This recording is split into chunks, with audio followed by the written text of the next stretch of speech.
All right, welcome back to the channel. This is Panthers podcast. You already seen the thumbnail. You already know what happened. A blowout, 23-point blowout. That's three touchdowns. That's 4 possessions. So not a good outing for the Panthers as a whole. Definitely not a good outing for QB1. 5 for 21 is just not good enough. 2 interceptions is not good enough. Not being able to at least get close to 100 yards rushing is not good enough. Some of the coaching decisions, for offense and defense wasn't good enough. I mean, to stay in man the entire game and not try to mix it up and try to get him some. I mean, you got a young Tua at quarterback who is been getting pulled back and forth by his coaches, so they're not even sure if he's the guy. Same thing with last week with Washington football team. You got Taylor Heineke, who is not really a starter in this league. You got to be able to confuse them a little bit. If you got a quarterback that is not that experienced, you have to confuse them, right? So I'm not sure. And to be honest with you, that's exactly what they did to Cam Newton. They took advantage of a guy not knowing his own playbook well enough to really go out there and be a general for the for his football team on the field. So they disguise looks. They would put everybody on the line and have zero coverage. And now Cam's got to figure out where the protection needs to be, who's coming, who's not coming, who's the mic. He got to figure all this stuff out. And once you do, let's say you do get over that hurdle of figuring out where the pressure is coming from, you don't even know. I don't even know if Cam is savvy enough with this playbook to check out of certain things and change the protections to what I don't know. And then you have to build a rapport with your receivers. I mean, because you got to have a hot route when someone's bringing pressure. I mean, it's just a lot of stuff that goes with it that I think that they understood on the other end of things and knowing, hey, look, man, we got an opportunity now to kind of bring some pressure, and it kind of be problematic for a quarterback that's trying to play and learn the playbook on the fly. It's just not a good thing. But so let's get into some of the things we saw. First, let's hear from Coach Rule on what he thought, and he had a comment on why he pulled Cam toward the end. So I play his post game, and he's done 2 interviews, one right after the game, and he's done another one this morning. So maybe he had a chance to watch film and see some things. In the first interview yesterday, he said that he wasn't geared toward making any changes. And I think they asked that question, as it pertains to Cam and PJ Walker. So he said, I'm not geared toward making any changes. So you get the feeling that, QB1 is still going to be Cam Newton. But then this morning he gave a different answer where he kind of like gave himself a way out just in case he does make that decision. It was like, hey, I never said, that it's not a possibility. He just said that, I'm not leaning toward it. But I'll let you hear what he said. First of all, obviously, credit to Coach Flores and Miami. They did everything you need to do to win the football game, from special teams, offense to defense. For us, obviously, we're really disappointed. That was not a strong performance in any way, shape, or form. I'll be honest with you guys. I happily answer a lot of your questions tomorrow. There's a lot of things I have to watch the tape and process. Because we came into this game very confident, expecting to play very well. Really couldn't get anything going on offense, turning the ball over, struggling up front. Any good run, we had was a penalty. And then, defensively, I thought we hung in there for a while. But just weren't able to do enough. Needed some help, maybe more from the offense. Tried to fake the punt in the second half to get some momentum going our direction. Hit on that, and then weren't able to finish it. put PJ in the fourth quarter because he knows the 2 minute rally stuff obviously better than Cam because of his experience. But just a poor day all around. So did not we did we I think we as a team came in having a great week, feeling like we were going to be very confident and locked in, and they overwhelmed us at times. Credit to them. So we have to go back to the drawing board and regroup. So there you go. And toward the end, that's where he got into the point where why he pulled Cam Newton out. He was saying, hey, we was getting into our 2 minute stuff, and Cam doesn't know the signals calls and well enough to be able to run the 2 minute offense as well as PJ. So their best option at that time was PJ, and Cam said he understood it as well.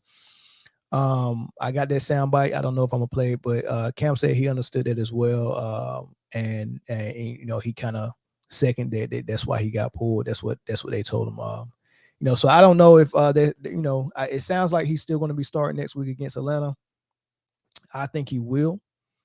I mean, it makes more sense, but it all depends on what the game plan is going to be. If it's not going to be a run heavy game plan, I mean, I don't see what the advantage is to having Cam out there. Well, with not knowing the playbook, if everything was even and Cam had been there all year, I would think that Cam would be the best option. If they're playing Atlanta next week and we didn't get the news that we got, which we'll touch on with the injured reserve with CMC, let's say they was going in full strength and they had CMC and Chuba Hubbard, and their game plan was to get CMC 30 touches or get him 20 to 25 touches and get Chuba Hubbard 10 touches and maybe 5 to 6 design runs for Cam. If that was the game plan, then I say start him. But if you want to go out there and do some other things, you might want to go with PJ Walker and then maybe use Cam the way you use him against Arizona in situations. So we'll see what they're gonna do. They'll probably announce a starter midweek, probably before that. They probably no, it's a bye, so they probably won't announce a starter for a while. But I fully expect it to be Cam once they announce a starter, but we'll see. So let's talk about how the game progressed. It started out kind of poor. They went with a I want to say a slant route to DJ Moore on the first play. Ball hit him right in the hands. He should have caught it, right? That would have got them very close to a first down, if not a first down. That just started off bad. Then can't remember what the second down play was, but third down, they went to DJ Moore again on a similar play. And the ball wasn't thrown well enough, and it was thrown in coverage. So kind of got out to a slow start.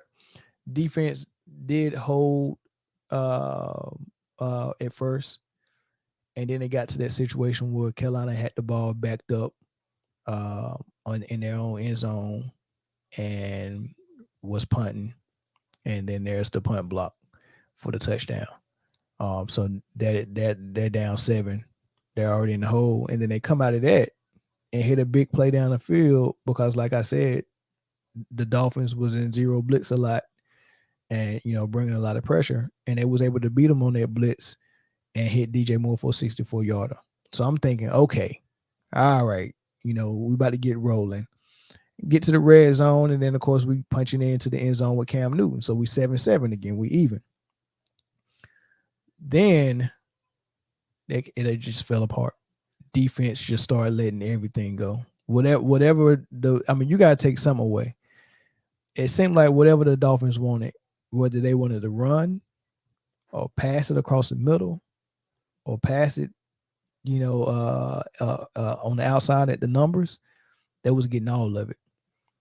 I was like, man, we got to take something away. Are we going to take away the run or are we in coverage? Like, which one is it? They can't have both, and they was getting both, and I couldn't quite understand it, and especially that being that the Carolina Panthers was advertised to have a good defense, and of course we know they got the names in the secondary, but it's not translating. We got a couple of linebackers. Shaq Thompson is great, and then I like Reddick, and then I like Burns. Um, I don't know if we can get pressure with just our four. So I really got to dig into it and just watch the game, not for the entertainment, and watch it for education, just to see what it is that the defense is not doing well enough to get pressure on quarterbacks, and not being able to defend either in the secondary. It's very weird. So I got to figure that out, and then I'll probably do another video on what I found from it. And then the offense not being able to run it, I just see that the read option being not our best friend. And I don't know if there's something that you just have to run when you got Cam Newton. Is that the only way he can be a threat? I see Lamar Jackson similarly use the read option, but it's just so different. Like, they still conventionally give their running back the ball sometimes as well. And I think every time CMC got the ball, it was on a read option situation. You gotta find other ways to get CMC the ball. You got to dial up some screens for them, especially when they're bringing pressure. I didn't see one screen call. You got to find a way to get DJ Moore the ball in space and let him make a play. Like, it doesn't have to be a slant for DJ Moore or a fly or a post every single time. Sometimes throw him a screen. Do things like that. Just find ways to get your playmakers the ball and let them make a play. And I think that once they got Cam Newton, they decided that you're going to make every play for us via the read option, you running, or your legs being a threat, and giving you a big window for a pass. And I don't agree with that. I don't think that that's what they should be doing. Saying, hey, you're the whole offense, and everything we get is gonna be based off this read option. I really don't like it. Or dropping back like a conventional quarterback and stand in the pocket. Like, I don't know. I don't know if they would. I don't know what the expectation is from the coaching staff to Cam, or what they're asking him to do. I don't know if they're asking him to stand in the pocket and be a pocket passer, or what. But you got to get him on the move a little bit. Let him utilize his legs. If he wants to scramble, let him scramble. But he got to get down and slide. Maybe a couple of design runs when it's short yardage or goal line. I get that part. But just lining up in the shotgun and doing read option, you're not doing CMC any favors by doing it. That's all it seems. And I don't even think you're doing the receivers any favor. That's all for Cam. And if you're telling teams that, hey, you got to stop our read option, you got to stop Cam to stop us, I think they're up for that challenge. And we seen two mediocre teams execute it with perfection and get 2 wins out of it. The last thing I wanted to talk about is the news that just broke this afternoon, with CMC being out for the season due to his high ankle sprain that I can't say ankle, due to his high ankle sprain that he sustained during the game uh, against the Dolphins. He tried to give it a go, and finish the game, but he was in and out of the lineup. The X-rays were negative on that, but then I guess the MRI this morning revealed that it's going to take some time to heal, and maybe 1 or 2 weeks. But putting him on IR means at least 3 weeks you got to be on IR. So they put him on IR. This is the second time on IR this year, I think. I don't know if that means something, but if it's only 5 weeks or 5 games left, you out for 3 weeks. Right off back, best case scenario, let's say after the 3 weeks, your ankle is 100% ready. By that time, since we're coming up on a bye week, you would only miss 2 games, and there'll be 3 games left that you can make if you're cleared to practice at that 3rd week, and you're 100%, and you're activated and eligible for that game, right?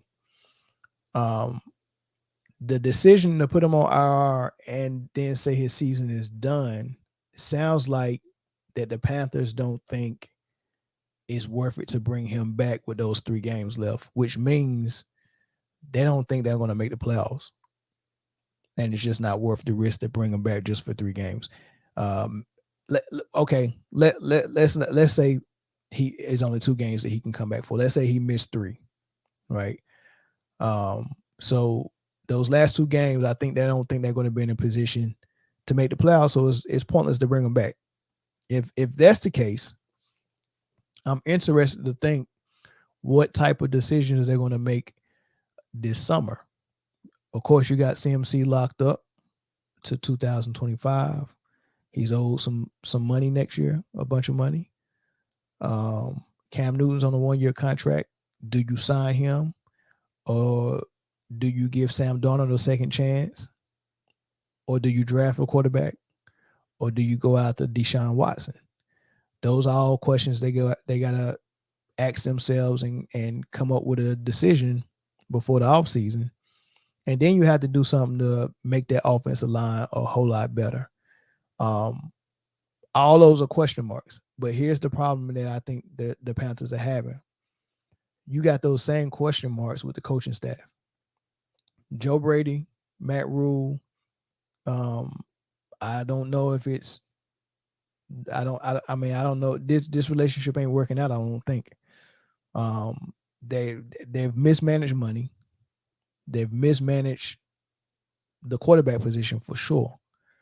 I mean, you come in and you right away say, without even giving it a shot, Cam is not our guy. You let Cam go. You bring in Teddy Bridgewater, give him some guaranteed money with some years. After 1 year, you decide that he's not the guy. Release him, give Sam Darnold more guaranteed money and some years. And halfway through the season, you decide he's not the guy, only to come back and bring Cam back midway through the season to try to save your season and ticket sales with not knowing the playbook, and throw him out there and expect some type of miracle, I guess, right? And then you gave him about 10 million. It's very bad, and I think they're making bad decision after bad decision to try to negate or cover up the previous bad decision. So at some point you can stop the bleeding. And to be honest with you, I wouldn't be sad to see them just say, hey, look, it's not working, and fire the whole staff and bring in a whole new staff. I mean, I would love to see some of these hot shot offensive coordinators that's so coveted that people are claiming they're bombing the interviews, like Eric Bieniemy or like Brian Leftwich. Or, I mean, can you talk Bill Cowher coming back out of retirement? I don't know. Like, do something that's solid. That's not grabbing a coach out of college and saying, hey, come up here and learn the pros and save our franchise at the same time, with no quarterback and a hot shot running back and no O-line. Just very weird, man. So they got a lot of things they got to figure out. CMC is not going to be there for the rest of the season, so it looked like they're tanking on the playoffs. They're 5-7 right now. The last 5 games they got is against 4 divisional opponents and rivals, and Buffalo being the 5th. So you got the Falcons next, and then the next 4, not in this order, is Buffalo, Tampa, New Orleans, and then Tampa again. So you got Tampa twice, New Orleans once, Buffalo, and the Falcons. Which one you think they can get out of those games? Do you think they can get the Buffalo game? I mean, any given Sunday, anything's possible.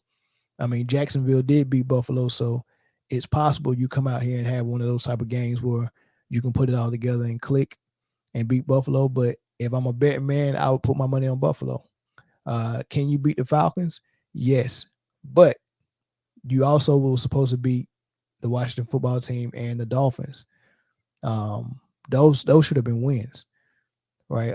So it's possible that you come out there and lay an egg against the Falcons as well. But if I'm a bet man, I probably would put my money on the Panthers on that one, right? So let's say they beat the Falcons, lose to Buffalo, that puts them at 6-8. Let's see they beat New Orleans, that puts them at 7-8. Um, and let's say they drop the two against Tampa Bay. You finish the season 7-10, which is what was you at last year? I think you won. I want to say they won 5 or 6 games last year. So it's progression, but pretty much the same. So you got to start you got to start evaluating everything. I think they're gonna take a long, hard look at the coaching staff, and I think of course they're gonna evaluate Cam Newton as well.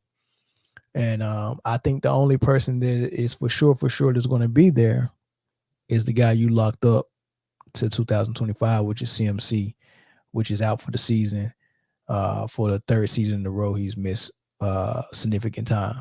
So me personally, I would be evaluating that as well, but I don't think Carolina will. I think Carolina is set on him because he's a superstar. He's a great talent, and I don't think you just get rid of something like that easy.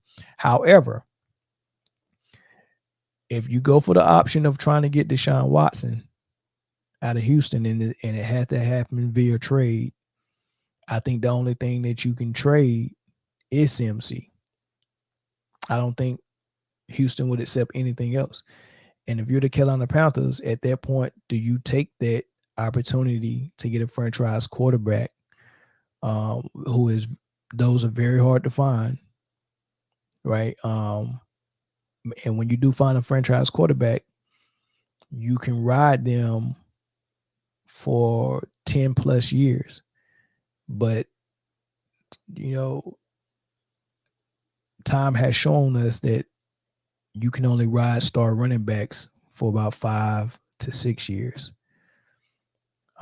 before they start looking like Le'Veon Bell or before they start getting nicked up and injured like CMC, right? So what you want to invest your money in? So I say all that to say this. If they come calling and saying, hey, we want CMC for Deshaun Watson, I do that trade in a heartbeat. I get Deshaun Watson and I look for a running back elsewhere, free agency, the draft, whatever. Right. I do that. I'm more likely to find another CMC or better before I'm likely to find another Deshaun Watson or better. Because people can find a Baker Mayfield all day long and draft number 1 and not pan out. Right. So I go with the proven commodity at quarterback. You have to. But that's all I got to say about that, man. Leave it in the comment section, man, what you think the Panthers should do after another season of CMC not being able to finish.